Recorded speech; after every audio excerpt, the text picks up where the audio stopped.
Ezekiel 47 verses 6. അവൻ എന്നോട് മനുഷ്യപുത്ര കണ്ടുവോ എന്ന് ചോദിച്ചു. ആ ചോദ്യം എല്ലാവരുടെയും മനസ്സിലുണ്ടായിരിക്കണം. ആ ചോദ്യത്തെ കേന്ദ്രീകരിച്ചുകൊണ്ടാണ് ഞാൻ ആ സന്ദേശത്തെ ഡെവലപ്പ് ചെയ്തിരിക്കുന്നത്. അതുകൊണ്ടാണ് ആ വാക്യം വായിച്ചത്. Son of man, do you see this? നീ ഇത് കണ്ടോ? നീ കണ്ടുവോ? എസെക്കിയേൽ പ്രവാചകന്റെ പുസ്തകത്തിൽ നിന്ന് ഇതിനു മുൻപ് ഞാൻ ഈ വർഷത്തിന്റെ ആരംഭത്തിൽ ഒന്ന് സംസാരിച്ചിരുന്നു. അന്ന് പറഞ്ഞ പശ്ചാത്തലം നിങ്ങളുടെ മനസ്സിലുണ്ടായിരിക്കുമെന്ന് ഞാൻ വിചാരിക്കുകയാണ്. ഈ പ്രവചന പുസ്തകത്തിന്റെ പ്രത്യേകത, എസെക്കിയേൽ പ്രവാചകന്റെ ശുശ്രൂഷ മുഴുവനും നടക്കുന്നത് പ്രവാസത്തിലാണ്. ബാബേൽ പ്രവാസത്തിലേക്ക് പോയ ജനത്തോടൊപ്പം പ്രവാചകനും പ്രവാസത്തിലേക്ക് പോയി. സത്യത്തിൽ എസെക്കിയേൽ ഒരു പുരോഹിതനായിരുന്നു. പുരോഹിത കുടുംബത്തിൽ പൗരോഹിത്യം ചെയ്യേണ്ട ഒരു വ്യക്തിയാണ്. പക്ഷേ യെരൂശലേമിൽ നിന്ന് ദൂരെ പ്രവാസത്തിലേക്ക് പോകേണ്ടതായിരുന്നു. അവിടെ പ്രവാസികളോടൊപ്പം ഇരിക്കുമ്പോഴാണ് ദർശനങ്ങൾ ദൈവം തനിക്ക് നൽകുന്നത്. ഈ പുസ്തകം പല നിലയിലും ഞാൻ ചില ദിവസങ്ങളിൽ പഠിക്കാനൊന്ന് ഒരു ശ്രമം നടത്തുന്നെങ്കിൽ ഞാൻ മനസ്സിലാക്കിയത് ഇച്ചിരി കോംപ്ലിക്കേറ്റഡ് ആയിട്ട് എനിക്ക് തോന്നി. പ്രത്യേകിച്ചും ഇതിനകത്തിലെ ദർശനങ്ങൾ പലതും ജീവികൾ കയറി വരുന്നു. പിന്നെ പ്രവാചകൻ ചെയ്യുന്ന പല കാര്യങ്ങൾ, ഞാൻ ഒരിക്കൽ പറഞ്ഞത്, പ്രവാചകനോട് ദൈവം ഒരിക്കൽ പറഞ്ഞു, ഈ പ്രൊഫറ്റിക്കൽ ആക്ഷൻസ് ചിലത് മുടി വെട്ടുന്നു, മൂന്നായിട്ട് തിരിക്കുന്നു, കാറ്റിൽ പറക്കുന്നു, തീ കത്തിക്കുന്നു, ഭാര്യ മരിക്കുമ്പോൾ വിലപിക്കാൻ പാടില്ല, ഇങ്ങനെ വിചിത്രമായ പല കാര്യങ്ങൾ താൻ ചെയ്യുന്ന ഒരു പുസ്തകമാണിത്. ഇതിൻ്റെ ഒരു ഔട്ട്ലൈൻ പറഞ്ഞാൽ 48 അധ്യായങ്ങളാണ് മുഴുവനായിട്ടുള്ളത്, 48 ചാപ്റ്റേഴ്സ്. അതിൻ്റെ ആദ്യത്തെ ഒരു 33 അധ്യായങ്ങൾ 1 to 33 യെരൂശലേമിൻ്റെ നാശത്തെ പറ്റി, യെരൂശലേം വീഴും, പട്ടണം നശിക്കുമെന്നുള്ള ദർശനവും വാർണിംഗ്, ന്യായവിധിയുടെ സന്ദേശമാണ് ആദ്യത്തെ 33 അധ്യായങ്ങളിൽ നൽകുന്നത്. ആദ്യത്തെ 33 അധ്യായങ്ങൾ നൽകുന്നു എന്ന് പറയുമ്പോൾ പ്രവാസത്തിലേക്ക് എസെക്കിയേലിനെ പിടിച്ചോണ്ട് പോകുന്ന സമയത്ത് പൂർണ്ണമായി യെരൂശലേം ആലയം നശിച്ചിട്ടില്ല. പല ഘട്ടങ്ങളായിട്ടാണ് പിടിച്ചുകൊണ്ട് ജനത്തെ പോയത്. അപ്പൊ ആദ്യത്തെ 33 അധ്യായങ്ങളിൽ പ്രവാസത്തിലിരിക്കുമ്പോൾ പ്രവാചകൻ പറഞ്ഞു യെരൂശലേമിൽ നാശം വരും. പ്രവാചകൻ പ്രവചിച്ചതുപോലെ 33-ാം അധ്യായത്തിൽ നോക്കിക്കഴിഞ്ഞാൽ 21-ാമത്തെ വാക്യത്തിലേക്ക് വരുമ്പോൾ പ്രവാസത്തിലിരിക്കുന്ന പ്രവാചകനോട് യെരൂശലേമിൽ നിന്ന് ചിലർ വന്ന് പറഞ്ഞു, "The city has fallen." നമ്മുടെ യെരൂശലേം പട്ടണം നശിച്ചു, ദേവാലയം ഇല്ലെന്നുള്ള ആലോചനയോടെ ആദ്യത്തെ ഭാഗം അവസാനിക്കും. അതിനുശേഷം 34 മുതൽ 48 വരെയുള്ള അധ്യായങ്ങൾ പ്രത്യാശയുടെ നശിച്ചുപോയ ജനത്തെ വീണ്ടെടുക്കും, അവരെ വീണ്ടും യഥാസ്ഥാനപ്പെടുത്തുമെന്നുള്ള ദൈവത്തിന്റെ ആലോചനകളാണ് രണ്ടാമത്തെ ഭാഗം. ഇന്ന് നമ്മൾ എടുത്തിരിക്കുന്ന 47-ാമത്തെ അധ്യായം, 47-ാം അധ്യായത്തിലേക്ക് വരുന്നതിന് മുന്നേ ആ ഒരു സെക്ഷൻ, ആ ഒരു പോർഷൻ ആരംഭിക്കുന്നത് 40-ാമത്തെ അധ്യായം മുതലാണ്. 40 മുതൽ 48 വരെയുള്ള അധ്യായങ്ങൾ ഒരൊറ്റ ഭാഗമായിട്ടാണ് കാണേണ്ടത്. അതൊരു ദർശനമാണ്, ദർശനങ്ങളുടെ ഒരു പരമ്പരയാണ്. 40-ാമത്തെ അധ്യായം നിങ്ങളൊന്ന് എടുത്ത് 40-ാമത്തെ അധ്യായത്തിന്റെ 1-ാമത്തെ വാക്യം ഒന്ന് നോക്കി. ഞങ്ങളുടെ പ്രവാസത്തിന്റെ 25-ാം ആണ്ടിന്റെ ആരംഭത്തിലേക്ക് നഗരം പിടിക്കപ്പെട്ടതിന്റെ 14-ാം ആണ്ടിൽ അന്നേ തീയതി തന്നെ യഹോവയുടെ കൈ എന്റെ മേൽ വന്ന് എന്നെ അവിടേക്ക് കൊണ്ടുപോയി. അടുത്ത വാക്യം, ദിവ്യ ദർശനങ്ങളിൽ അവൻ എന്നെ ഇസ്രായേൽ ദേശത്ത് കൊണ്ടുചെന്ന്. കണ്ടോ, ദിവ്യ ദർശനങ്ങൾ ആരംഭിക്കുകയാണ് 40 മുതലുള്ള അധ്യായം. 40 മുതൽ 48 വരെയുള്ള അധ്യായങ്ങളിൽ ഈ ദിവ്യ ദർശനങ്ങളാണ് കാണുന്നത്. നമ്മൾ ഇന്ന് പ്രധാനമായിട്ട് നോക്കുന്നത് 47-ാമത്തെ അധ്യായത്തിന്റെ 1 മുതൽ 12 വരെയുള്ള ഭാഗം. 47-ന്റെ 1 മുതൽ 12 വരെയുള്ള ഭാഗം. എനിക്ക് തോന്നുന്നു എസെക്കിയേൽ പ്രവാചകന്റെ പുസ്തകത്തിൽ നമുക്ക് ഏറ്റവും പരിചയമുള്ള ഭാഗം ഒരു പക്ഷെങ്കിൽ ഇതായിരിക്കും. ഇതിൽ നിന്ന് നമ്മൾ പലവട്ടം സന്ദേശങ്ങൾ കേട്ടിട്ടുണ്ട്. ആ കാര്യങ്ങളൊക്കെ തന്നെ പ്രാദേശിക നമ്മുടെ ലോക്കൽ ചർച്ചിനോടും വ്യക്തിപരമായ നമ്മുടെ ജീവിതത്തിലേക്കും ഇതിൻ്റെ ചില ആപ്ലിക്കേഷൻ നടത്താനാണ് ഞാൻ കർത്താവിൽ ആഗ്രഹിക്കുന്നത്. 47-ാം അധ്യായത്തിലേക്ക് നമുക്ക് നമ്മുടെ ശ്രദ്ധ കേന്ദ്രീകരിക്കാം. ചാപ്റ്റർ 47 അതിൻ്റെ 1-ാമത്തെ വാക്യം മുതൽ നമുക്ക് ഒന്ന് നമ്മുടെ ശ്രദ്ധ കേന്ദ്രീകരിക്കാം. 1-ാമത്തെ വാക്യം ഒന്ന് നോക്കിക്കേ. അവൻ എന്നെ ആലയത്തിന്റെ പ്രവേശനത്തിൽ മടക്കിക്കൊണ്ടുവന്നപ്പോൾ അവൻ എന്നെ ആലയത്തിന്റെ പ്രവേശനത്തിങ്കിലേക്ക് മടക്കി കൊണ്ടുവന്നപ്പോൾ the man brought me to the entrance of the temple. ആ വാക്യത്തിൽ കാണുന്നത് എസെക്കേൽ എന്ന് പറയുന്ന പ്രവാചകനോടൊപ്പം ഒരു ആളുണ്ട്. അവൻ എന്ന് പറയുന്ന ഒരാളുണ്ടല്ലോ, അവൻ, there is someone with the prophet. ഈ വ്യക്തി ആരാണ്? 40-ാമത്തെ അധ്യായം, നമ്മളിപ്പോൾ വായിച്ച അധ്യായം 40-ാമത്തെ അധ്യായത്തിന്റെ 3-ാം വാക്യം നോക്കിക്കേ, ആരാണ് കൂടെ ഉള്ളതെന്ന് എഴുതിയിട്ടുണ്ട്. 40-ന്റെ 3-ാമത്തെ വാക്യം.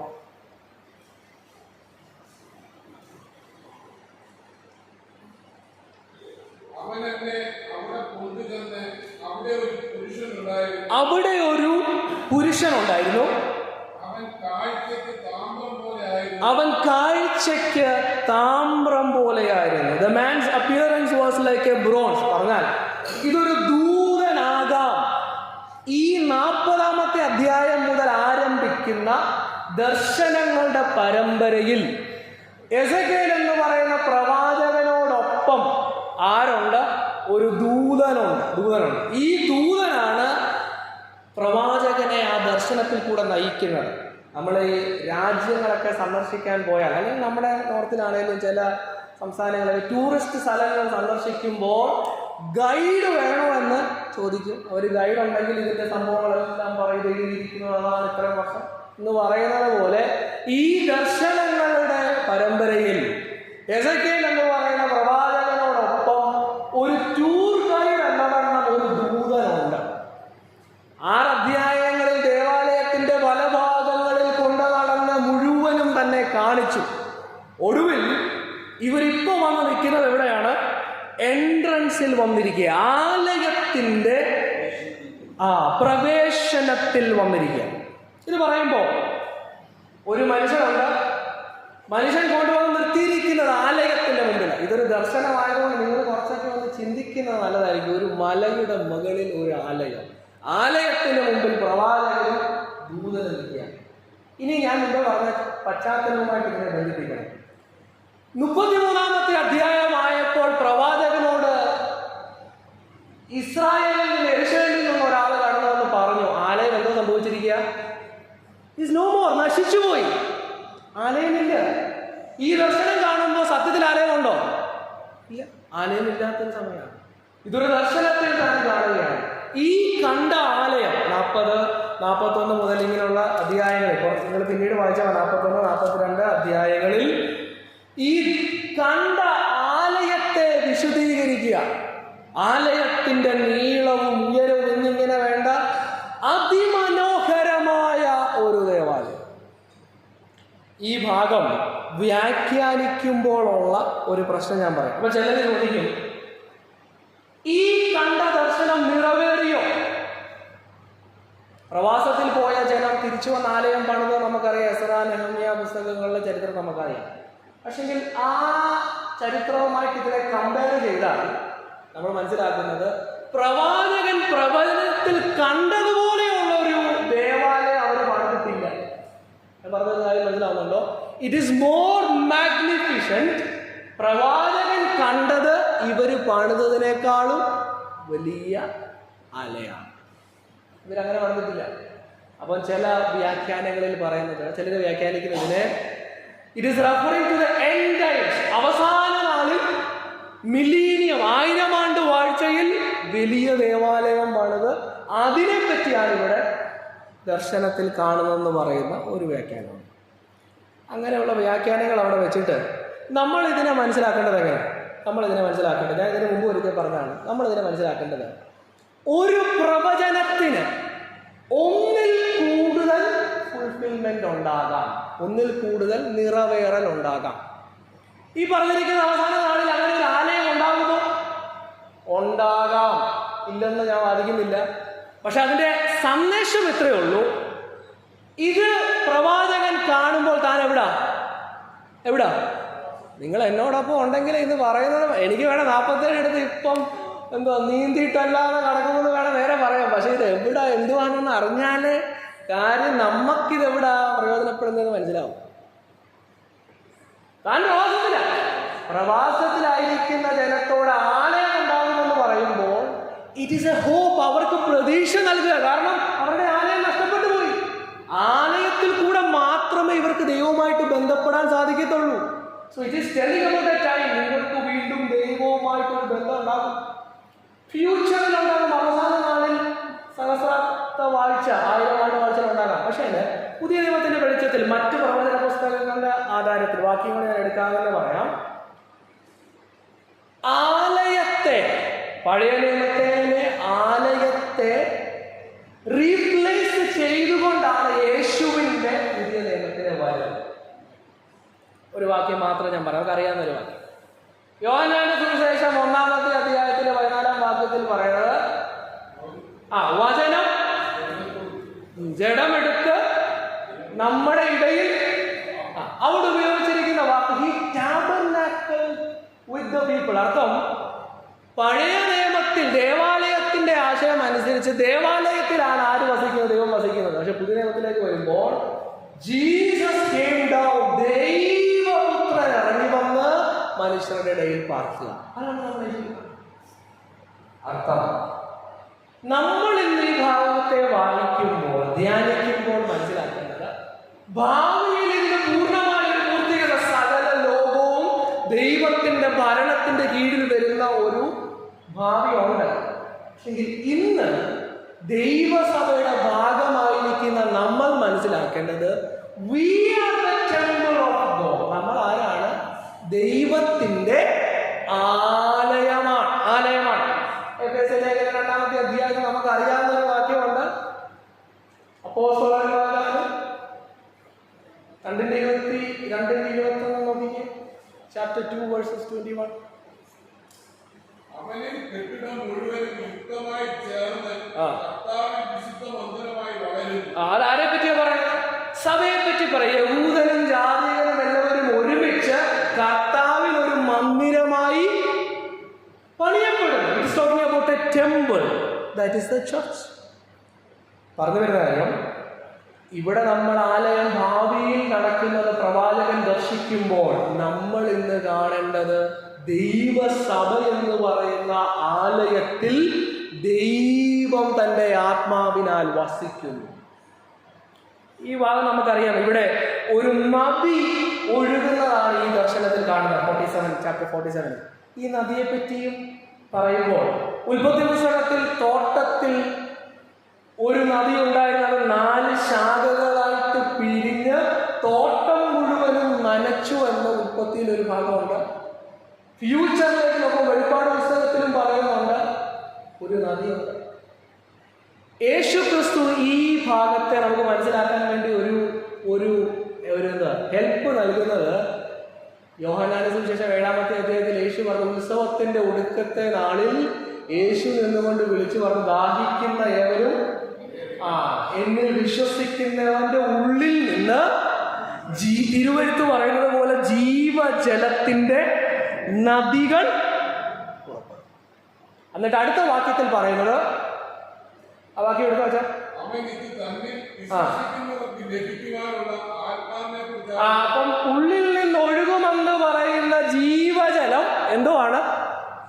വിശ്വസിക്കുന്നവർക്ക് നൽകുന്ന ആത്മാവ്. അപ്പൊ ഈ അധ്യായത്തിൽ നമ്മൾ ജീവജല നദി ഒഴുകുമെന്ന് പറയുമ്പോൾ it is talking about the presence of God. ദൈവ സാന്നിധ്യത്തെ പറ്റി, പരിശുദ്ധാത്മാവിന്റെ നിറവിനെ പറ്റി പറഞ്ഞിരിക്കുന്ന കാര്യങ്ങളാണ്. ഇനി നമുക്ക് എടുത്ത 47-ാം അധ്യായത്തിലേക്ക് വരാം. 1-2 കാര്യങ്ങൾ ഞാൻ പെട്ടെന്ന് കാണിച്ച് നമുക്ക് പ്രാർത്ഥിക്കാം. ചാപ്റ്റർ 47 അതിന്റെ 6-ാമത്തെ വാക്യം എന്തുവായിരുന്നു? മനുഷ്യപുത്ര,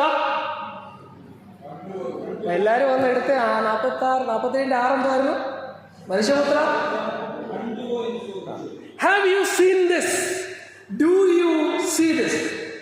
ഈ 40-ാമത്തെ അധ്യായം മുതൽ ദർശനമാണ്. ദർശനം തുടങ്ങുമ്പോൾ തന്നെ പ്രവാചകൻ പറഞ്ഞു, you must see very carefully. നീ ശ്രദ്ധിച്ച് കണ്ട് ജനത്തോട് വിവരിച്ച് പറയാണ്. 40-ാം അധ്യായത്തിലുണ്ട്. വീണ്ടും 47-ൽ ഇങ്ങനെ ദർശനത്തിൽ ഇങ്ങനെ കൊണ്ടു നടന്നിട്ട് അവസാനം ചോദിക്കുക, നീ ഇത് കണ്ടോ? Did you see this? ഇന്ന് പ്രവാചകത്തിൽ നമ്മളിത് വായിക്കുമ്പോൾ നമ്മളും ചില കാര്യങ്ങൾ കാണണം. ആരും അശ്രദ്ധയായിട്ടിരിക്കരുത്. This is talking about this church. This is talking about you and me. വളരെ ശ്രദ്ധിച്ച് കേൾക്കുക. സത്യത്തിൽ ഞാൻ അങ്ങനെ സാധാരണ പറയുന്നതല്ല, വളരെയധികം എനിക്ക് നിയോഗമുള്ളത് കൊണ്ടാണ് ഞാൻ ഇന്ന് ഇതെടുത്തത്. It may be very harsh towards the end. ചിലപ്പോൾ നിങ്ങൾ ഉപേക്ഷിക്കുന്ന പോലെ ആയിരിക്കത്തില്ല ഇത് പറഞ്ഞത്, പക്ഷെ this is the message to the church.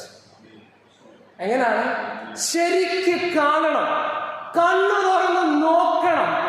3 കാര്യങ്ങൾ ഈ 47-ാമത്തെ അധ്യായത്തിന്റെ ആദ്യ ഭാഗത്ത്. 3 കാര്യം, അത്ഭുതം തോന്നുന്ന, അതിശയിപ്പിക്കുന്ന 3 കാര്യങ്ങൾ പ്രവാചകൻ കാണണം. ഇന്ന് ഇവിടെ ഇരിക്കുന്ന നമ്മളും ഒന്ന് കണ്ണു തുറന്ന് നോക്കണം.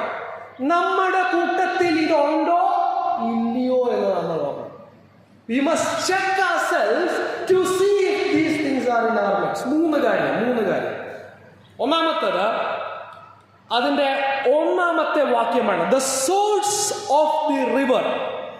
ഈ നദിയുടെ അത്ഭുതകരമായ ഒരു ഉറവിടമുണ്ട്, അത് നമ്മൾ കാണണം, അത് പ്രവാചകൻ കാണണം. 1-ാമത്തെ വാക്യം ഒന്ന് വായിക്കാൻ വെച്ചാൽ, അവൻ എന്നെ ആലയത്തിന്റെ പ്രവേശനത്തിൽ മടക്കിക്കൊണ്ട് വന്നപ്പോൾ ആലയത്തിന്റെ ഉമ്മരപ്പടിയുടെ കീഴേ നിന്ന് വെള്ളം കിഴക്കോട്ട് പുറപ്പെടുന്നത് ഞാൻ കണ്ടു. അപ്പോ കണ്ട 1-ാമത്തെ കാര്യം, അല്ലെങ്കിൽ കാണേണ്ട 1-ാമത്തെ കാര്യം, ഈ നദിയുടെ ഉറവിടം കാണണം. എവിടെ നിന്നാണ് തുടങ്ങിയത്? ആലയത്തിന്റെ ഉമ്മരപ്പടിയുടെ കീഴേ, the threshold of the temple എന്ന് പറഞ്ഞ എൻട്രൻസിന്റെ വാതിലിന്റെ താഴെ നിന്നാണ് ഇത് ഒഴുകുന്നത്. Source is the temple of God. ആലയമാണ് ഉറവിടം. ഈ ആലയം എന്ന് പറയുമ്പോൾ ഞാൻ പറഞ്ഞു 40, 41, 42 അധ്യായങ്ങൾ അതിമനോഹരമായ ഒരു ആലയത്തിന്റെ പിക്ചറാണ്. ഒരു മലയുടെ മുകളിൽ മനോഹരമായ ഒരു ആലയം. അപ്പൊ ആലയത്തിന്റെ ഉമ്മരപ്പടിയിൽ നിന്ന് ഒഴുകുന്നു എന്ന് പറയുമ്പോൾ നദിയുടെ ഉറവിടം ആലയമാണ്. പക്ഷെങ്കിൽ ആലയം എന്ന് പറയുന്നത് കൊണ്ട് അർത്ഥമാക്കുന്നത് അവിടുത്തെ ബിൽഡിംഗ് സ്ട്രക്ചർ അല്ല. ആലയത്തിൽ വസിക്കുന്ന ഒരാളുണ്ട്. എന്താ അങ്ങനെ പറയാൻ കാരണം ഞാൻ കാണിക്കാം. ഈ വായിച്ച വാക്യത്തിൽ ഈ നദി എങ്ങോട്ട് ഒഴുകുന്നതായിട്ടാണ് പറഞ്ഞിരിക്കുന്നത്? കിഴക്കോട്ടാണ് നദി ഒഴുകി തുടങ്ങുന്നത്. ഇനി നോക്കണം, 43-ാമത്തെ അധ്യായം 4-ാമത്തെ വാക്യം ഒന്ന് നോക്കിക്കേ.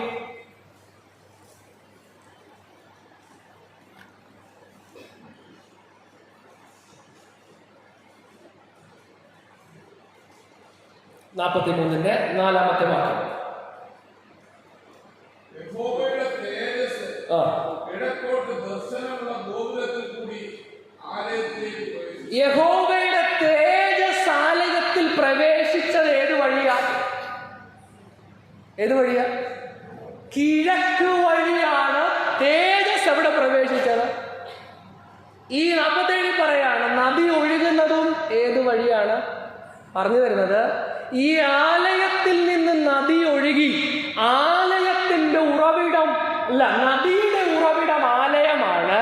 പക്ഷേ അവിടെ കാണേണ്ടത് ഈ മന്ദിരമല്ല, ഫിസിക്കൽ ബിൽഡിംഗ് അല്ല, ആലയത്തിൽ വസിക്കുന്ന ഒരു തേജസ് ഉണ്ട്. അതാണ് ഈ നദിയുടെ ഉറവിടം. നമുക്കെന്താ ഇന്ന് പഠിക്കാനുള്ള? ജീവജലത്തിന്റെ നദി ഉറവിടം. It is the church. ഈ ദേശത്തിൽ അനേകർ പാപത്തിൽ മരിച്ചു കിടക്കുകയാണ്, ലോകം കർത്താവെ അറിയാതെ എന്നൊക്കെ പറയുമ്പോൾ അവർക്ക് ജീവൻ പകരേണ്ട നദി ഒഴുകേണ്ടത് ദൈവസഭയിൽ നിന്നാണ്. അത് നമ്മുടെ സുവിശേഷീകരണമായിട്ടോ നമ്മൾ പ്രസംഗിക്കേണ്ട സുവിശേഷ സന്ദേശവുമായിട്ടൊക്കെ അതിനെ കമ്പയർ ചെയ്തോ ജീവൻ പകരാൻ കഴിയുന്ന നദി ഒഴുകേണ്ടത് ദൈവസഭയിൽ നിന്ന്. ഇനി നമ്മൾ പ്രാദേശികമായി നമ്മുടെ ചർച്ചിലേക്ക് ഇത് അപ്ലൈ ചെയ്യുമ്പോൾ യേശു പറഞ്ഞത് ഇത് നദി ഒഴുകും വിശ്വസിക്കുന്നവന്റെ ഉള്ളിൽ നിന്ന്. That is talking about the Holy Spirit. Now you connect it with the church. നമ്മൾ ഇന്നിവിടെ കൂടുന്ന നമ്മുടെ സഭയിലേക്ക് കണക്ട് ചെയ്യാം. Do we experience that kind of a powerful living river flowing through our church? ദൈവസഭയിൽ ഇവിടെ പറയുന്നത് പോലെയുള്ള ആത്മനദി ഒഴുകുന്നത് അനുഭവിക്കുന്നുണ്ടോ?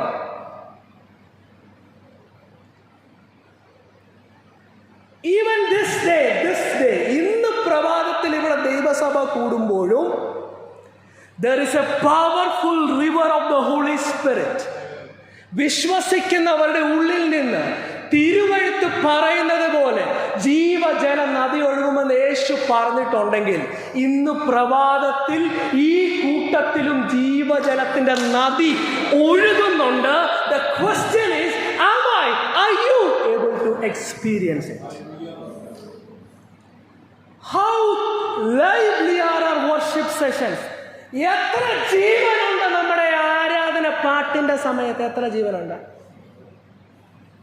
എത്ര ജീവനുണ്ട് പ്രസംഗത്തിന്? ഇങ്ങനെ പോയാൽ മതിയോ? ഉറങ്ങിയും മുഴപ്പിയും താങ്ങിയും ഇരുന്ന് ഈ നദി അനുഭവിക്കാതെ പോകുന്നതിൽ എന്ത് പ്രയോജനം? Do we sense the presence of the Almighty? ഞാൻ മുമ്പേ പറഞ്ഞ പോലെ ഈ സോഴ്സ് ടെമ്പിൾ ആണ്, സോഴ്സ് ചർച്ച് ആണെന്ന് പറയുമ്പോൾ it is not the building. നമുക്ക് ചിലപ്പോൾ തോന്നും കുറച്ചുകൂടെ നല്ലൊരു ബിൽഡിംഗ് ഉണ്ടാണ്, സൗണ്ട് ഉണ്ടാണ്, ഇങ്ങനത്തെ പല കാര്യങ്ങളൊക്കെ തോന്നും. പക്ഷെ the source is not the building, the source is not the instrument, the source is not the person. എന്ന് പറഞ്ഞാൽ ഒരാൾ വരുമ്പോൾ ഉണ്ടാകുന്ന ഉണർവല്ല, ഒരാൾ വരുമ്പോൾ ഉണ്ടാകുന്ന ഉണർവല്ല. ഇപ്പൊ ഞാൻ കിടന്ന് ശബ്ദം ഉയർത്തിക്കൊണ്ട് എന്തോ അതല്ല, അതേയല്ല പറയുന്നത്. ഈ ആലയത്തിൽ വസിക്കുന്ന, ദൈവസഭയിൽ വസിക്കുന്ന ദൈവമുണ്ട്. ആ ദൈവ സാന്നിധ്യം സെൻസ് ചെയ്യാൻ നമുക്ക് പറ്റുന്നുണ്ട്. ഞാനിതിങ്ങനെ വായിച്ചപ്പോൾ ഒരു കമന്റ്, അത്രത്തോളം ആ ടെക്സ്റ്റിൽ നിന്ന് പ്രൂവ് ചെയ്യാൻ പറ്റുമെന്നുള്ളത് സെക്കൻഡറി, പക്ഷെ വായിച്ചൊരു കാര്യം, എന്തിനാ ഇങ്ങനെ ചോദിച്ചേ? ഡിഡ് യു സീ, മനുഷ്യപുത്ര നീ ഇത് കണ്ടോ? എന്താ ചോദിക്കാൻ കാരണം പ്രവാചകൻ 40-ാമത്തെ അധ്യായം മുതൽ ആലയത്തിന്റെ ഒരു ടൂർ നടത്തി. ദൂതൻ താമ്രം പോലെ കാഴ്ചയ്ക്കൊത്ത ഒരു പുരുഷനോടൊപ്പം ടെമ്പിൾ ടൂർ നടത്തി ആലയത്തിന്റെ എല്ലാം അതിമനോഹരമായ സ്ഥലങ്ങളെല്ലാം കണ്ടു. ഈ ടൂർ നടത്തിയപ്പോഴൊന്നും എന്തോ കണ്ടില്ല, ഈ നദി കണ്ടില്ല. പറഞ്ഞു വരുന്നത്, there is a possibility that we may overlook this stream of water. ഈ നദിയെ ശ്രദ്ധിക്കാതിരിക്കാനുള്ള എല്ലാ സാധ്യതയുമുണ്ട്. ഇന്ന് പ്രഭാതത്തിൽ പ്രസംഗിക്കുന്ന ആൾക്കപ്പുറം, പാട്ടുകൾക്കപ്പുറം, ഇന്ന് വന്നിരിക്കുന്ന എല്ലാവരെക്കാളും അപ്പുറത്ത് ഇവിടെ ഒഴുകുന്ന, ഇവിടെ ഇറങ്ങി വരുന്ന ദൈവ സാന്നിധ്യമുണ്ട്. അത് കാണാതെ പോയാൽ it is waste of time. പ്രാർത്ഥിക്കേണ്ടത് എന്ന് പറയാമോ? ആ ദൈവ സാന്നിധ്യം അനുഭവിക്കാതെ ഇവിടുന്ന് എന്നെ അയക്കല്ലെന്നുള്ള പ്രാർത്ഥന നമുക്കുണ്ടാകും. What is the point? അല്ലെങ്കിൽ ഒന്നാമതായിട്ട് കാണേണ്ടത് the miraculous source of this river. ഈ നദിക്ക് അത്ഭുതകരമായ ഒരു ഉറവിടമുണ്ട്.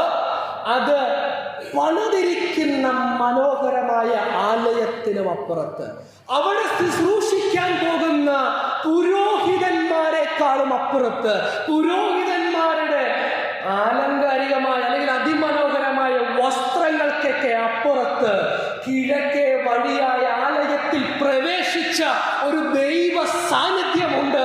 അതിൽ നിന്നാണ് ഈ നദിയുടെ ഉറവിടം.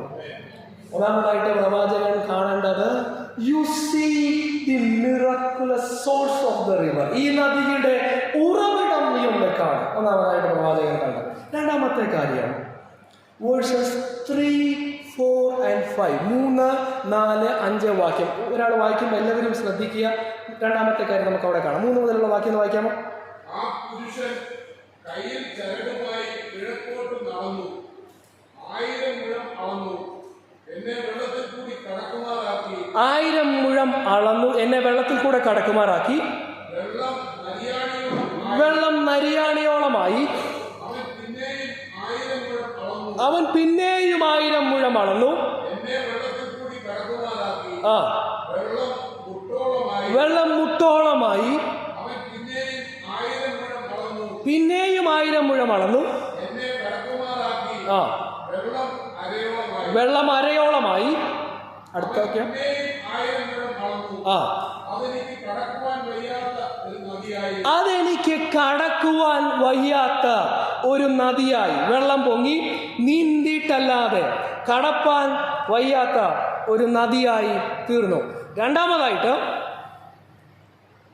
മനുഷ്യപുത്ര നീ കാണുന്നുവോ? Do you see this? രണ്ടാമതായിട്ട് കാണേണ്ടത് the size of this river. ഒന്നാമത്തത് സോഴ്സ് ആയിരുന്നു, ഉറവിടമായിരുന്നു. രണ്ടാമതായിട്ട് കാണേണ്ടത് ഈ നദിയുടെ വലിപ്പത്തെ നീ ഒന്ന് കാണണം. എന്തോ അതിനകത്തിൽ അത്ഭുതകരമായ വലിപ്പം, എന്തോ അതിനകത്തിലെ പ്രത്യേകതയുണ്ട്.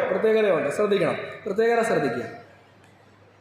4 തവണ അളന്നു എന്ന് പറഞ്ഞാൽ ഒഴുകി വരുന്ന നദിയുടെ സൈഡിൽ കൂടെ ഈ ദൂതനോടൊപ്പം പ്രവാചകൻ നടക്കുന്ന 1000 മുഴം അളക്കുന്നു. ഇറങ്ങി നോക്കിക്കേ, വീണ്ടും 1000 ഇറങ്ങി നോക്കിക്കേ എന്ന് ചെയ്യുന്നൊരു അളക്കുക. ഇതിനകത്തിലെ അത്ഭുതം എന്തുവാന്ന് ചോദിച്ചാൽ, ഈ നദിയുടെ ആരംഭം നോക്കിയാൽ, ആരംഭിക്കുന്ന ഏത് വാക്യത്തില? രണ്ടാമത്തെ വാക്യം നോക്കിക്കേ. ഒന്നുകൂടെ വായിച്ച രണ്ടാമത്തെ വാക്യം. അവൻ വടക്കോട്ടുള്ള ഗോപുരത്തിൽ കൂടി എന്നെ പുറത്തു കൊണ്ടുചെന്ന് പുറത്തെ വഴിയായി കിഴക്കോട്ടുള്ള ദർശനമുള്ള ഗോപുരത്തിൽ കൂടി പുറത്തെ ഗോപുരത്തിലേക്ക് ചുറ്റി നടത്തി കൊണ്ടുപോയി. വെള്ളം വലത്തുഭാഗത്തുകൂടി ഒഴുകുന്നത് ഞാൻ കണ്ടു. വെള്ളം വലത്തുഭാഗത്തിൽ കൂടെ ഒഴുകുന്നതെന്നാണ് മലയാളത്തിൽ. പക്ഷെ ഇംഗ്ലീഷിൽ ഉപയോഗിച്ചിരിക്കുന്ന വാക്ക് എന്താണെന്നറിയാം? The water was trickling from the south side. Trickling എന്ന് പറഞ്ഞാൽ എന്തുവാ? ടാപ്പ് അടച്ചു, പക്ഷെ അടച്ചതിന് ശേഷം തുള്ളിയായിട്ട് വീഴുന്നത് കണ്ടിട്ടുണ്ടോ? ഈ നദിയും അങ്ങനായിരുന്നു തോന്നുന്നു. പ്രവാചകൻ നോക്കിയപ്പോൾ ഈ ത്രഷോൾഡിൽ നിന്ന് വീഴുന്നത് തുള്ളികൾ. പക്ഷെ ഇവിടുത്തെ പ്രവാചകൻ കാണേണ്ട കാര്യം, തുള്ളിയായിട്ട് ആരംഭിച്ചത് 1000 മുഴം അളന്നപ്പോൾ എന്തുവായി? നരിയാണിയോളമായി. വീണ്ടും 1000 അളന്നപ്പോൾ 4 തവണ അളക്കുമെന്ന് പറയുമ്പോൾ ഏകദേശം ഒരു 1.5-2 കിലോമീറ്ററിനുള്ളിൽ ഈ തുള്ളിയായിട്ട് തുടങ്ങിയ ഈ വെള്ളം നീന്തിയിട്ടല്ലാതെ കടപ്പാൻ വയ്യാത്തൊരു നദിയായിട്ട് മാറി. That is the miracle. അതാണ് പ്രവാചകൻ ശ്രദ്ധിക്കേണ്ടത്. ചില വെള്ളം പോകുന്ന കണ്ടപ്പോൾ ഹി നെവർ എക്സ്പെക്റ്റഡ് ഇത് ഇങ്ങനെ ആകുമെന്ന് ചിന്തിച്ച് കാണത്തില്ല. ഇതിലേക്ക് വേറെ നദികളൊന്നും ഒഴുകി ചേർന്നിട്ടുമില്ല. പക്ഷേ ഇൻ ഷോർട്ട് ഡിസ്റ്റൻസ്, ചെറിയ ദൂരത്തിൽ തന്നെ വലിയ നദിയായിട്ട് മാറുക. ഇവിടെ കാണേണ്ടത് എന്തോ അറിയാമോ? ട്രിക്ലിംഗ് തുടങ്ങിയ വെള്ളം ഫ്രം ഫ്ലോ, ചെറിയ ഇതിൽ നിന്ന് ഒരു ഫ്ലഡ് ആയിട്ട് മാറിയ നദിയുടെ വലിപ്പം കാണണം. ചിലര് ഇതിനെ കമ്പയർ ചെയ്യുന്നത് പുതിയ നിയമത്തിൽ ഇതിനോടൊരു സിംബോളിക്കായിട്ട് വെച്ച് പറയുന്ന ഒരു കാര്യമുണ്ട്. എന്താ അറിയാം?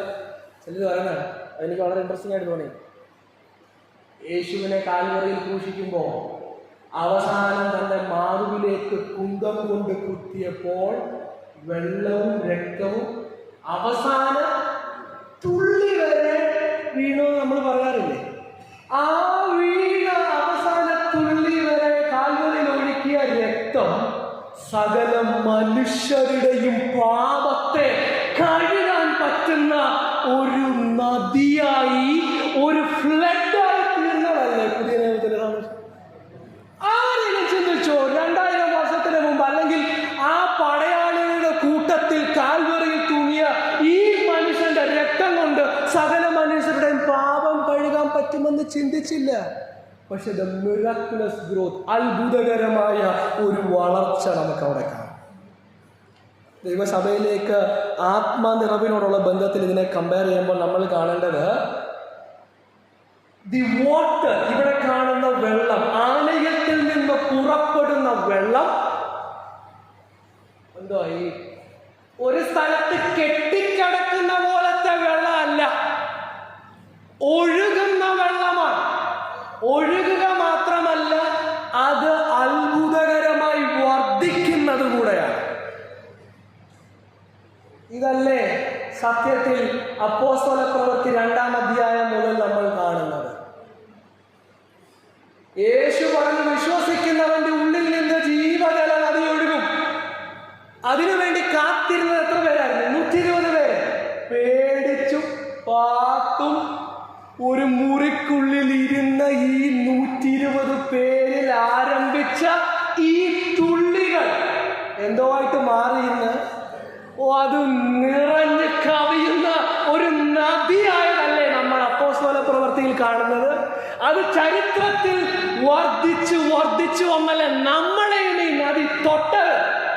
You look at the beginning, it was very small. ആരും ചിന്തിച്ചില്ല ഇങ്ങനെ ആകുമെന്ന്.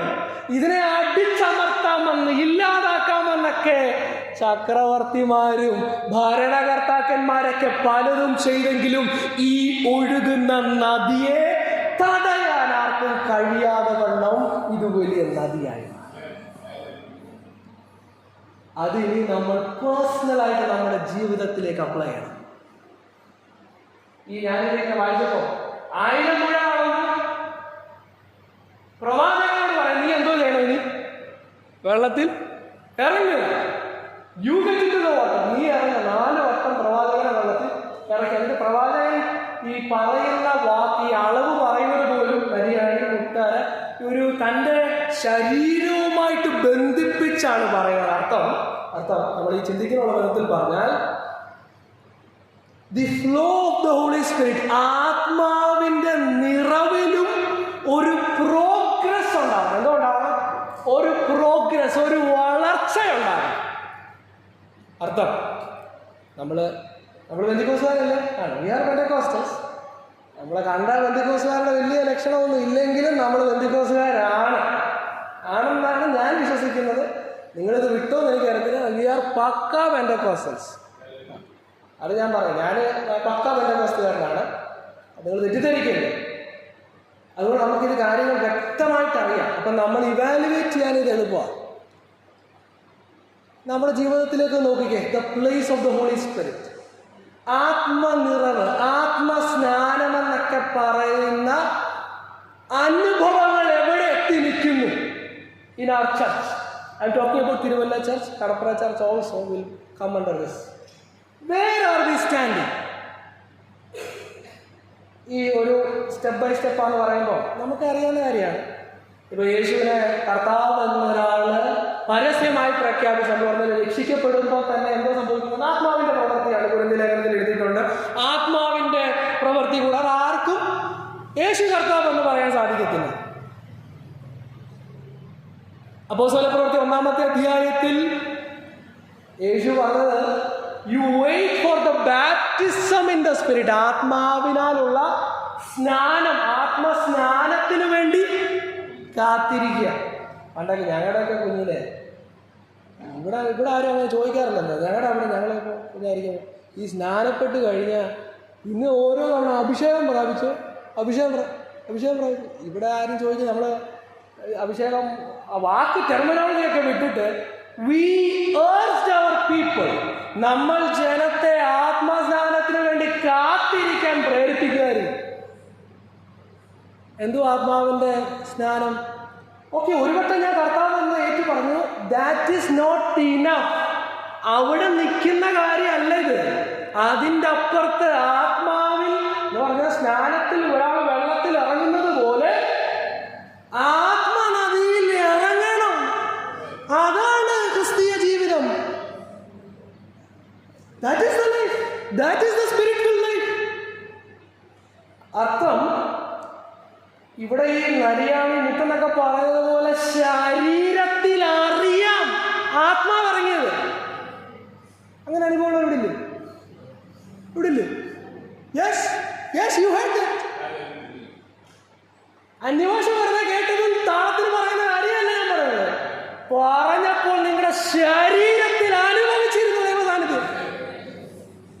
ആ ദൈവസാന്നിധ്യം അനുഭവിച്ച ഒരാള് യോഗം കഴിയുമ്പം പഴയ വഴി പോത്തില്ല. ആണോ ചാ? ആരാണ് 2 മണിക്കൂർ നമ്മൾ ആ സാന്നിധ്യത്തിലാണ്. ഞാൻ ഞാൻ പറഞ്ഞൊരു കാര്യം മനസ്സിലാവുന്നുണ്ടോ? We have to get immersed in the water. തീരത്ത് നിരുന്ന് കളി കണ്ടിട്ട് പോകാനല്ല, ഇറങ്ങണം. Second touch of the holy spirit. പക്ഷെ അത് അവിടെയും തീരുകയല്ല. 10 വർഷം മുമ്പ് ഞാനിങ്ങനെ പ്രാർത്ഥിച്ചുകൊണ്ടിരുന്നപ്പോൾ എൻ്റെ മേൽ ഒരു സാന്നിധ്യം ഇറങ്ങി. That's good, but that's not enough. That is just the beginning. ഓരോ ദിവസവും ആത്മാവിന്റെ നിറവുണ്ടാകണം. എഫെസ്യ ലേഖനം 5-ാം അധ്യായത്തിൽ പൗലോസ് പറഞ്ഞത് എന്താ? Be filled in the spirit. അത് പറയുന്നത് കൺസിസ്റ്റന്റ് ആയിട്ട്, കോൺസ്റ്റന്റ് ആയിട്ടുള്ള ഒരു നിറവിനെ പറ്റിയാണ്. Are we being filled each day? Do we believe in spiritual gifts? നമ്മൾ ആത്മാവിന്റെ വരങ്ങളിൽ വിശ്വസിക്കുന്നുണ്ടോ? നമ്മൾ വിശ്വസിക്കുന്ന ഏക വരവിളിക്കുന്നു പ്രസംഗിക്കാനുള്ള വരമാണ്. പ്രസംഗിക്കാൻ വരവുള്ളവർ പ്രസംഗിക്കട്ടെ, പഠിപ്പിക്കാൻ വരവുള്ളവർ പഠിപ്പിക്കട്ടെ. ചർച്ചിൽ എല്ലാ വരങ്ങളും ഓപ്പറേറ്റ് ചെയ്യണം, അതിന് വാഞ്ചിക്കണം. ഈഗർലി വെയിറ്റ് എന്നാ പൗലോസ് പറഞ്ഞത്. We have lost it all together. ഇത് മുഴുവനും നമുക്ക് വേണ്ടെന്നുള്ള നിലയിലേക്ക് അറിയാതെ തണുത്തു തുടങ്ങി. കാണേണ്ടത് എന്തുവാണെന്നറിയാമോ? ഈ നദി അത്ഭുതകരമായി വളരുന്ന ഒരു നദിയാണ്. ഇതിലേക്ക് ഇറങ്ങിയാൽ ഇത് നിങ്ങളെ മുക്കുന്ന നദിയാണ്. നിങ്ങളെ നിയന്ത്രിക്കാൻ കഴിയുന്ന ഒരു നദിയാണിത്. Is that river flowing through me? എന്നിലൂടെ ഈ നദി ഒഴുകുന്നുണ്ടോ? എൻ്റെ അടുത്ത് ഒരാൾ ആരാധകർ വന്നു. കടപ്പുറയിലാണ്, ഇവിടെ അല്ല, ഇവിടെ നമ്മൾ വീഡിയോ വരും. കടപ്പുറയിലാകുമ്പോൾ നമ്മൾ ഇരിക്കാനുള്ള സാവകാശമുണ്ട്. അപ്പോൾ കടപ്പുറയിൽ നമ്മൾ പറഞ്ഞിരിക്കുക. അപ്പോൾ എൻ്റെ അടുത്തിരിക്കുന്ന ഒരാൾ ഞാൻ എന്തുവാ പ്രാർത്ഥിക്കുന്നത്, ഞാൻ എന്തുവാ പറയുന്നത് പോലും കേൾക്കാത്ത നിലയിലാണ് ഞാൻ എന്തോ ചെയ്യുന്നത്. എനിക്കറിഞ്ഞൂടെ, പാട്ട് പാടുന്നത് പോലെ അടുത്തിരിക്കുന്ന ആൾക്ക് ആകെ കേൾക്കുന്നത് കീബോർഡ് മാത്രം. ഇവിടെ എനിക്ക് തോന്നുന്നു ഇത്രയും സൗണ്ടിൽ ചെയ്യുന്നതാണ് നല്ലത്. കാരണം ആൾക്കാർ പാടുന്നത് കുറച്ച് നമുക്ക് കേൾക്കാൻ പറ്റും. ഇതൊന്നും കൂടി കഴിഞ്ഞാൽ പിന്നെ ഇത് മാത്രം ഇങ്ങനെ. എന്നിലൂടെ ഈ നദി ഒഴുകണം. നമ്മുടെ കുഞ്ഞുങ്ങൾക്ക് ഇതിനകത്തിലൊരു ഇൻട്രസ്റ്റ് വരുന്നത് എപ്പോഴാ? ആത്മാവിന് 9 വരമുണ്ട് കേട്ടോ, 9 വരം. Let them see it. ഈ അവരിത് കാണണം, ദൈവസഭയിൽ കാണണം. നമ്മളിലൂടെ ഈ കൃപാവരങ്ങൾ ഓപ്പറേറ്റ് ചെയ്യുന്നത് ആത്മാവിന്റെ പ്രവർത്തനം കാണണം. അവിടല്ലേ ജീവൻ, അവിടല്ലേ ചൈതന്യം. അതിനോട് നമ്മൾ മുഖം തിരിച്ചു നിന്നാൽ നമ്മൾ എവിടെ നിൽക്കുക? അറിയാവുന്ന ബാങ്കിൽ നദിയുടെ തീരത്തൂടെ ഇങ്ങനെ നിൽക്കുവാണോ, അതോ ഇറങ്ങിയോ മുട്ടോളമായ അരയോളം എവിടാണ്? Where are we? ഞാൻ എവിടെ നിൽക്കുന്ന വ്യക്തിപരമായി? Where am I standing? നമ്മുടെ ചർച്ചയിൽ ഒരാൾ കടന്നു വന്നാൽ, I M talking about an unbeliever or a new believer, പുതിയതായിട്ട് ഒരാൾ വന്നാൽ, അല്ലെ അവിശ്വാസി ഒരാൾ വന്നാൽ, ഡു ദേ സെൻസ് ഇറ്റ്? അവർക്ക് അനുഭവിക്കാൻ കഴിയുമോ? നമുക്ക് അനുഭവിക്കാൻ കഴിയുന്നില്ല, പിന്നെ അവരനുഭവിക്കുന്നു. We have mid term convention, ശക്തമായി പ്രാർത്ഥിക്കണം. പക്ഷെ ഈ വരുന്നവരെ നമ്മൾ ഇങ്ങോട്ട് വിളിക്കുമ്പോൾ ഇവിടെ ഒന്നുമില്ലാത്ത പോലെ നമ്മളും ഉറങ്ങുന്നു, നമ്മളോട് കൂടെ അവരും ഉറങ്ങി, നമ്മൾ അവരെ എഴുന്നേൽപ്പിച്ച് അവർ തിരിഞ്ഞു നോക്കാൻ നമ്മൾ അപ്പത്തേക്ക് വാട്ട് എ സ്റ്റോറി. ലിറ്ററലി ഞാൻ ഇവിടെ കണ്ട കാര്യം, തിരുവല്ല കണ്ട കാര്യം. ഇവിടെ ഉറങ്ങിയിരിക്കുന്ന ആൾ ഒരാളെ വിളിച്ചു, പുള്ളി എഴുന്നേൽക്കുന്നത് വിളിച്ചാള് വാട്ട് എ സ്റ്റോറി. അയ്യോ, ഇത് ഇങ്ങനെ പോയാൽ എന്തോ ആയി തീരും. What will happen? അല്ല, ഞാൻ വിഷമം കൊണ്ട് പറയാം, ഞാനിതിൻ്റെ ഭാഗമാണല്ലോ, ഞാനും ഇവിടുത്തെ ആളാണ്. പക്ഷെ എനിക്ക് വിഷമം കൊണ്ട് ഞാൻ പറയത് ഇങ്ങനല്ല.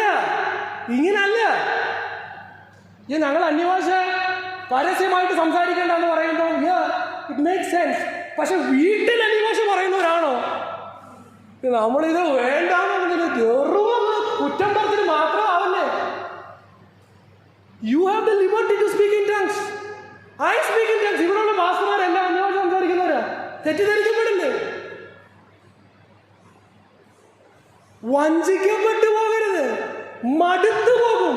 ഇത് ഒറ്റയ്ക്കൊന്നും പോകാൻ പറ്റുന്ന പരിപാടിയല്ല. You need the Spirit. You need to be immersed in the spirit.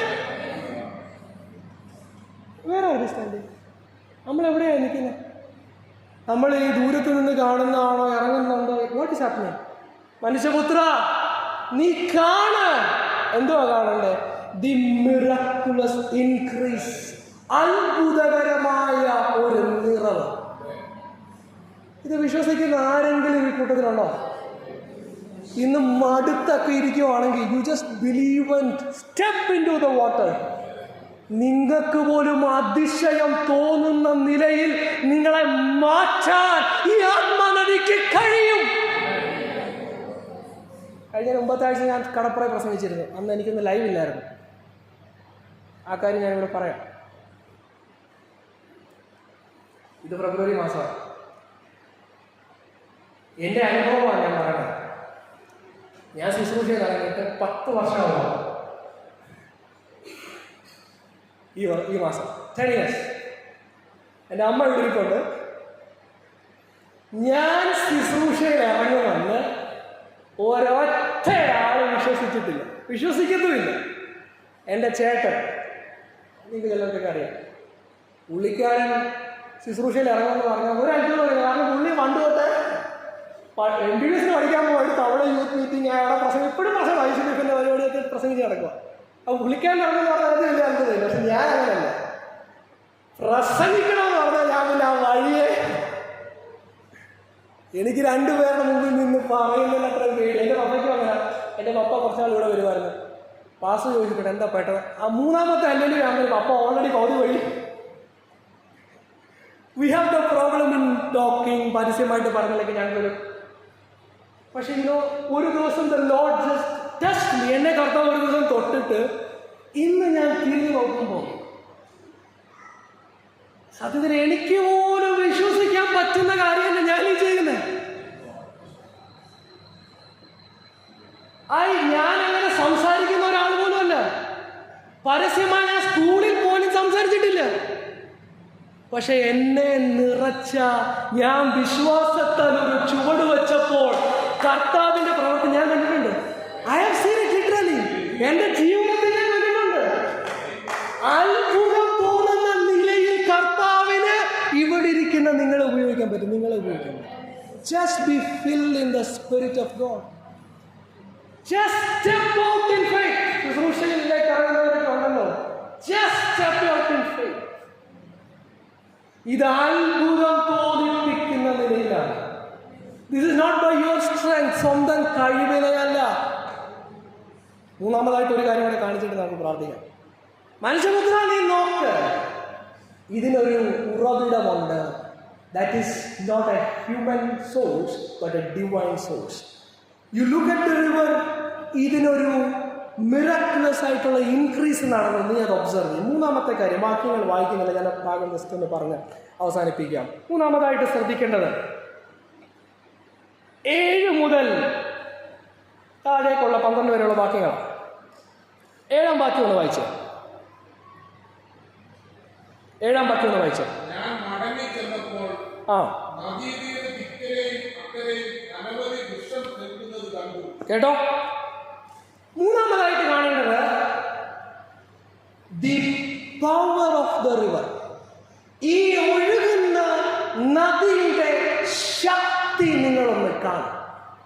അർത്ഥം, ഈ ദൂതനോടൊപ്പം പ്രവാചകൻ 1000 മുഴം അളന്ന് നടന്ന് തുടങ്ങുന്ന സമയത്ത് ആരംഭത്തിൽ ഇത് ഒഴുകി തുടങ്ങുന്ന 2 സൈഡും മരുഭൂമി പോലായിരുന്നു. ഒരു കൃഷിയും കൊള്ളാത്ത സ്ഥലം. അങ്ങറ്റം വരെത്തി നീന്തിക്കഴിയാൻ പറ്റാത്ത നദി പോലായിട്ട് നീ നോക്കിക്കുന്ന പറഞ്ഞ് തിരിഞ്ഞു നോക്കുമ്പോൾ, മടങ്ങി വരുമ്പോൾ അത്ഭുതം തോന്നിപ്പിക്കുന്ന നിലയിൽ ഈ നദിക്ക് ശക്തിയുണ്ട്. കരയിലും വൃക്ഷങ്ങളെ പറ്റി ഒരു പ്രത്യേകത കൂടെ അതിന്റെ 12ാം വാക്യത്തിൽ നോക്കാം. 12ാം വാക്യത്തിൽ ആ വൃക്ഷത്തിന്റെ ഫലങ്ങളുടെ പ്രത്യേകത എഴുതിയിട്ടുണ്ട്. നോക്കിക്കേ 12ാം വാക്യം.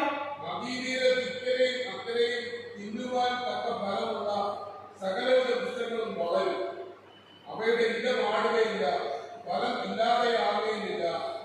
അതിലെ വെള്ളം വിശുദ്ധ മന്ദിരത്തിൽ നിന്ന് ഒഴുകി വരുന്നത് കൊണ്ട് അവ മാസം തോറും പുതിയ ഫലം കായ്ക്കും. ഇതേ കാര്യം പറഞ്ഞിട്ടുണ്ട്. മിലീനിയത്തോടുള്ള ബന്ധത്തിൽ ആ പുതിയ യെരൂശലേമിന്റെ പ്രോസ്പെരിറ്റിയെ വർണ്ണിക്കുമ്പോൾ ഇതേ കാര്യം പറഞ്ഞിട്ടുണ്ട്. പറഞ്ഞതിൻ്റെ ആശയം ഇത്രയേ ഉള്ളൂ. ഈ ഒഴുകി വരുന്ന നദിക്ക് ഒരു സൂപ്പർ നാച്ചുറൽ പവർ ഉണ്ട്.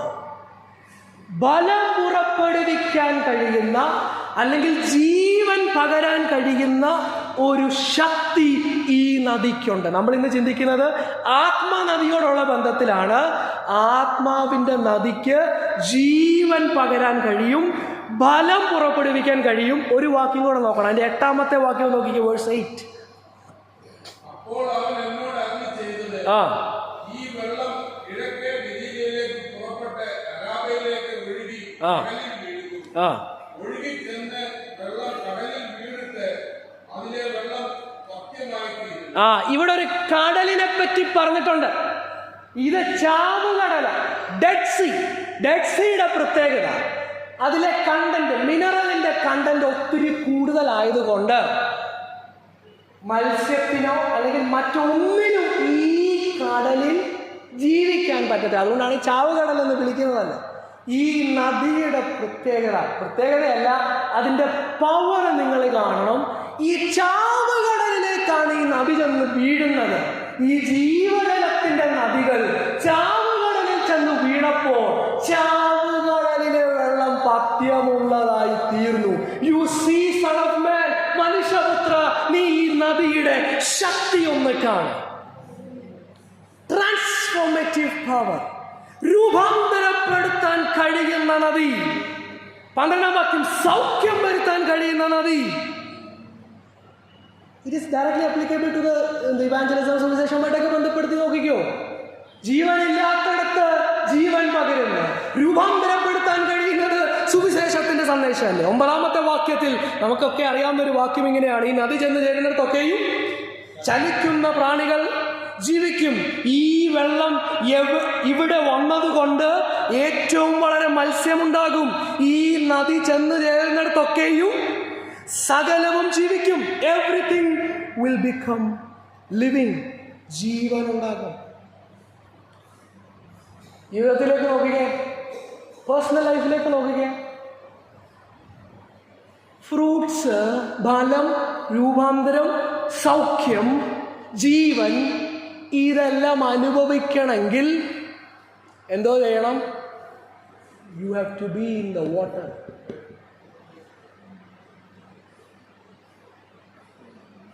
Discipleship is good, training institute 2ാമത്തെ ക്ലാസ്സാണ്. പ്രസംഗങ്ങൾ is good.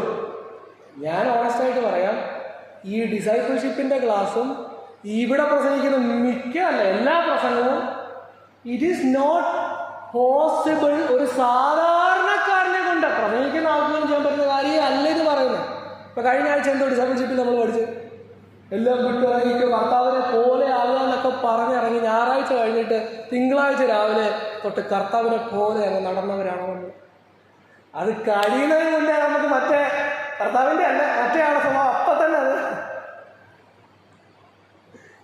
It is not humanly possible. ഇത് കേവലം അറിവായിട്ടിരിക്കും. അതാണ് നമ്മൾ അന്നും ചിന്തിച്ചത്. അറിവായിട്ട് ഇരിക്കല്ലെന്നാണ് നമ്മൾ പറയുന്നത്. More than intellectual knowledge, it must translate into your life.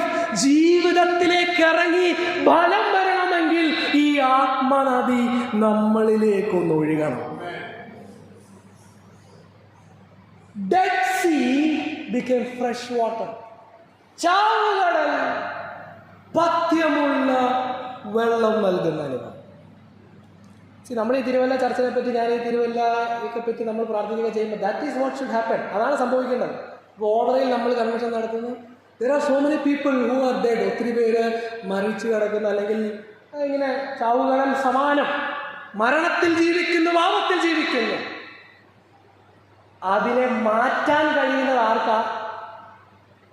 ഈ തിരുവല്ല പട്ടണത്തെ രൂപാന്തരപ്പെടുത്തണമെങ്കിൽ നമ്മുടെ സഭയിൽ നിന്ന് എന്തോ ഒഴുകണം. മനസ്സിലാവുന്നുണ്ടോ ഞാൻ പറഞ്ഞു തരുന്ന കാര്യം? It must flow from the church through us. ദൈവസഭയിൽ നിന്ന് ഒഴുകി, നമ്മളിലൂടെ ഒഴുകി ഈ പട്ടണത്തിൽ ഇറങ്ങിയാലേ ഇവിടുത്തെ മരണം മാറി ജീവൻ ഉണ്ടാകത്തുള്ളൂ. ഫിഷർമാൻ, രണ്ട് സൈഡിൽ മീൻ പിടിക്കുന്നവരിൽ നിന്ന് മീൻ പിടിക്കും എന്നൊക്കെ പറയുമ്പോൾ ഞാനിങ്ങനെ ഇവാഞ്ചലിസവുമായിട്ടൊക്കെ കണക്ട് ചിന്തിക്കുക.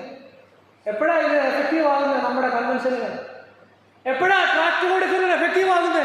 എപ്പോഴാണ് ഓപ്പൺ എയർ എഫക്റ്റീവ് ആകുന്നത്? When you are led by the spirit. അല്ലെങ്കിൽ നമുക്കിത് വൺ ആഫ്റ്റർ വൺ നടത്തി പോകാമേ ഉള്ളൂ. ആത്മാവിന്റെ നിയോഗങ്ങൾ മനസ്സിലാക്കി ആത്മാവിന്റെ ചലനം തിരിച്ചറിഞ്ഞ് നമ്മളെ അതിന് വിട്ടുകൊടുക്കാൻ തയ്യാറാണ്. ഞാൻ എൻ്റെ സന്ദേശത്തെ അവസാനിപ്പിക്കുമ്പോൾ ഏറ്റവും പ്രസക്തമായ ഒരു കാര്യം, മനുഷ്യപുത്ര നീ ഇത് കാണുന്നോ? എന്തുവാ മനുഷ്യപുത്രൻ കാണേണ്ടത്? 47-ാം അധ്യായത്തിൽ you see the miracles of the divine source, the miraculous increase. അത്ഭുതം തോന്നിപ്പിക്കുന്ന ഈ വലിപ്പം നീ കാണ. ചെറിയ തുള്ളികൾ വലിയ നദിയായിട്ട് തീർന്ന് നീ കാണ. മരുഭൂമി പോലെ കിടന്നിടത്ത് വൃക്ഷങ്ങൾ വന്നത് നീ കാണ. അത്ഭുതമായ ശക്തി നീ കാണ. ഞാൻ അവസാനിപ്പിക്കുമ്പോൾ നമ്മുടെ ഇടയിലേക്ക് ഒന്ന് നോക്കിക്കേ, എല്ലാവരും ഒന്ന് നോക്കിക്കേ. ഈ പറയുന്നത് നമ്മുടെ ഇടയിലുണ്ടോ?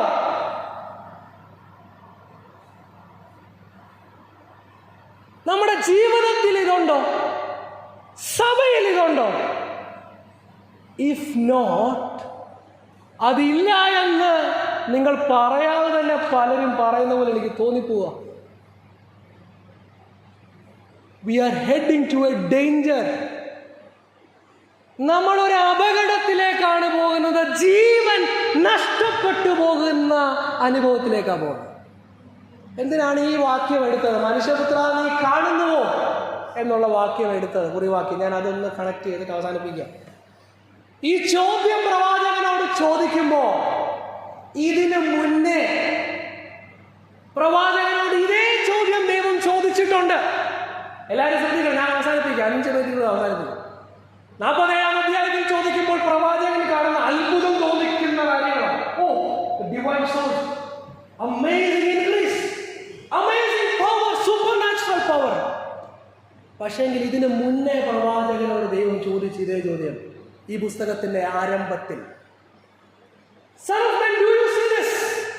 8-ാമത്തെ അധ്യായത്തിലേക്ക് ഒന്ന് വരാം. 8-ാമത്തെ അധ്യായത്തിന്റെ 15-ാമത്തെ വാക്യം നോക്കിക്കേ.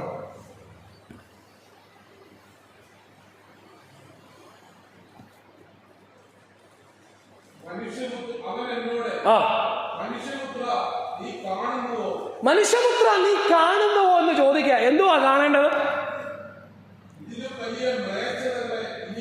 ഓ, ഇതിലും വലിയ മ്ലേച്ഛത. അർത്ഥം ഇപ്പോ ഒരു മ്ലേച്ഛത ഞാൻ കണ്ടോണ്ടിരിക്കുക. അച്ഛാ, അതിന്റെ തൊട്ട് മേലത്തെ വാക്യം നോക്കിക്കുക. 14-ാം വാക്യത്തിൽ എന്തുവാ മ്ലേച്ഛത എന്ന് എഴുതിയിട്ടുണ്ട്. 8-ാം അധ്യായത്തിലും ആലയത്തില. ഇതേത് ആലയമാണ്? യെരുശലേം നശിച്ചത് 33-ാമത്തെ അധ്യായത്തില. നശിക്കുന്നതിന് മുന്നേ പ്രവാചകൻ ദർശനത്തിൽ യെരുശലേമിലെത്തി. മനുഷ്യപുത്ര നീ കാണുന്നോ? കണ്ടപ്പം ആലയം കണ്ടു. ആലയത്തിൽ നടക്കണമെന്ന് വായിച്ചേ.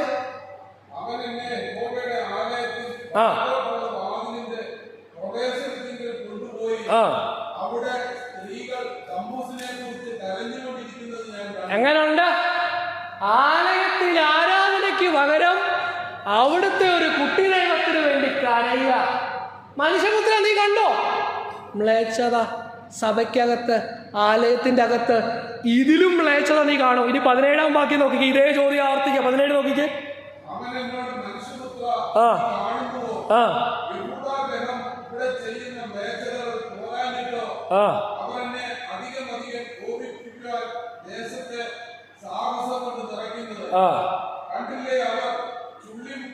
പതിനാറാം വാക്യത്തിൽ ഇങ്ങനെ ഒരു ഭാഗമുണ്ട്. കിഴക്കോട്ട് നോക്കി സൂര്യനെ നമസ്കരിക്കുന്നു 25 പുരുഷന്മാർ ചേർന്ന് ദൈവത്തിന് വിരോധമായി നിന്ന് മറ്റ് ദൈവങ്ങളെ ആരാധിക്കുന്നത് എവിടെ?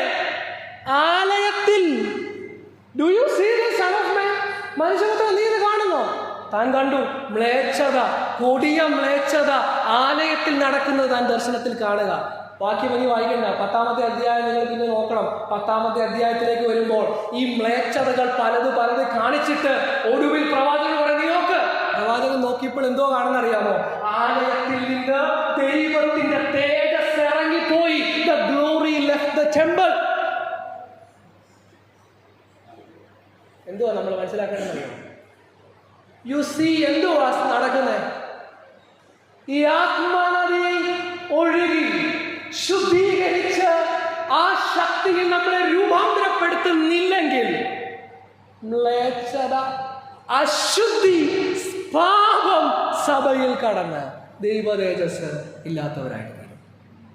Without this power, without this river flowing, there will be no life. ആലയം വിട്ടുപോയി ദൈവതേജസ്, ആ ആലയം നാശത്തിലാണ് അവസാനിച്ചത്. നമ്മളുടെ ആഗ്രഹവും പ്രാർത്ഥന എന്തായിരിക്കും? കർത്താവ്, let that not happen to us. ഞങ്ങൾക്കത് സംഭവിക്കരുത്. ആത്മനദി ഇല്ലാതെ, ആത്മസാന്നിധ്യം ഇല്ലാതെ വിശുദ്ധ ജീവിതം സാധ്യമല്ല. ദൈവത്തെ പ്രസാദിപ്പിച്ച് ജീവിക്കുന്ന സാധ്യമല്ല. ഈ പട്ടണത്തെ പോയിട്ട് നമ്മുടെ അയലോക്കത്തുള്ളവരെ പോലും സ്വാധീനിക്കാൻ നമുക്ക് സാധിക്കത്തില്ല. We need the power of the Lord. നമ്മുടെ കാണുന്ന ദിവസങ്ങൾ അടയ്ക്കാൻ. Hallelujah. ഈ ഭാഗങ്ങൾ നിങ്ങൾ പിന്നീട് സമയമെടുത്ത് വായിക്കാൻ ശ്രമിക്കുക. 8, 9 അധ്യായങ്ങളും 47 അധ്യായമായിട്ടൊക്കെ ചേർത്ത് വായിക്കുമ്പോൾ ദൈവത്തിന് നിരക്കാത്ത ആലയത്തിൽ കടന്നുകൂടിയ നിമിത്തം ദൈവത്തിൻ്റെ തേജസ് വിട്ടുപോകുന്നത് കാണുക. പക്ഷെ 47 അധ്യായത്തിൽ ഒരു പ്രതീക്ഷ, ഒരു പ്രത്യാശ നൽകുന്നത് ഒരു ചെറിയ ആരംഭം വലിയ നദിയായിട്ട് തീരും. ഉത്സവത്തിൻ്റെ ഒടുക്കത്തെ നാളിൽ യേശു കർത്താവ് നിന്ന് പറഞ്ഞത്, ദാഹിക്കുന്നവരുണ്ടോ, വിശ്വസിക്കുന്നവരുണ്ടോ, ഹൃദയത്തിൽ നിന്ന്, ഉള്ളിൽ നിന്ന് ജീവജലത്തിൻ്റെ നദികൾ ഒഴുകും. നമ്മുടെ യോഗങ്ങൾ ചടങ്ങുകളല്ല, നമ്മുടെ യോഗകൾ കാണാൻ വരുന്ന പ്രോഗ്രാം അല്ല, ദൈവ സാന്നിധ്യം അനുഭവിക്കാനുള്ള യോഗങ്ങളാണ്. ആത്മനദിയിൽ നമ്മൾ നിറയേണ്ടവരാണ്. ദൈവാത്മാവിൻ്റെ സഹായം കൂടാതെ പാപലോകത്തിൽ പാപം തട്ടാതെ ജീവിക്കുന്നത് അസാധ്യമാണ്. പ്രാർത്ഥിക്കാമോ? യോഗം തീരാനുള്ള സമയമായെങ്കിലും 1 മിനിറ്റ് എടുത്തൊന്ന് പ്രാർത്ഥിക്കുക. കർത്താവേ, ലോർഡ് ഇൻക്രീസ്, ദൈവമേ അവിടുത്തെ ആത്മാവിൻ്റെ നദിയിലേക്ക് എന്നെ ഒന്ന് ഇറക്കണമേ. പഴയ അനുഭവങ്ങൾക്ക് അപ്പുറത്ത് എല്ലാ ദിവസവും ആത്മാവിൻ്റെ നിറവിൽ ജീവിക്കാൻ അവിടുത്തെ ശക്തിയാൽ ഞങ്ങളെ നിറയ്ക്കണമേ എന്നൊന്ന് പ്രാർത്ഥിക്കാം. നമ്മുടെ ഇടയിൽ കടന്നു വരുന്നവർ ദൈവ സാന്നിധ്യത്താൽ സ്പർശിക്കപ്പെടും വിധം ദൈവത്തിൻ്റെ സാന്നിധ്യം നമ്മുടെ മധ്യത്തിൽ ഇറങ്ങി വരുന്ന യോഗങ്ങളായിട്ട് നമ്മുടെ കൂട്ടായ്മകൾ മാറട്ടെ. ഒരാൾ കടന്നു വരുമ്പോൾ അവർ നമ്മുടെ മധ്യത്തിൽ ദൈവം ഉണ്ടെന്ന് തിരിച്ചറിയും വിധം ദൈവ സാന്നിധ്യം നമ്മുടെ മധ്യത്തിൽ ഇറങ്ങട്ടെ. ദൈവ ശബ്ദം, ദൈവാലോചന അവർ കേൾക്കുന്ന നിലയിൽ ആത്മാവിൻ്റെ പ്രവാഹം നമ്മളിലൂടെ ഒഴുകട്ടെ. നമുക്ക് വ്യക്തിപരമായി നമ്മുടെ ജീവിതത്തിലേക്കൊന്ന് നോക്കാം. ഈ ഒഴുക്കിന് തടസ്സം നിൽക്കുന്ന മതിലുകൾ പോലെയാണോ ഞാൻ നിൽക്കുന്നത്? അതോ എന്നിലൂടെ, എൻ്റെ കുടുംബത്തിൽ കൂടെ ഈ നദി ഒഴുകാൻ ഞാൻ അനുവദിക്കുന്നുണ്ടോ എന്നൊന്ന് നോക്കാമോ? ഹല്ലേലൂയ.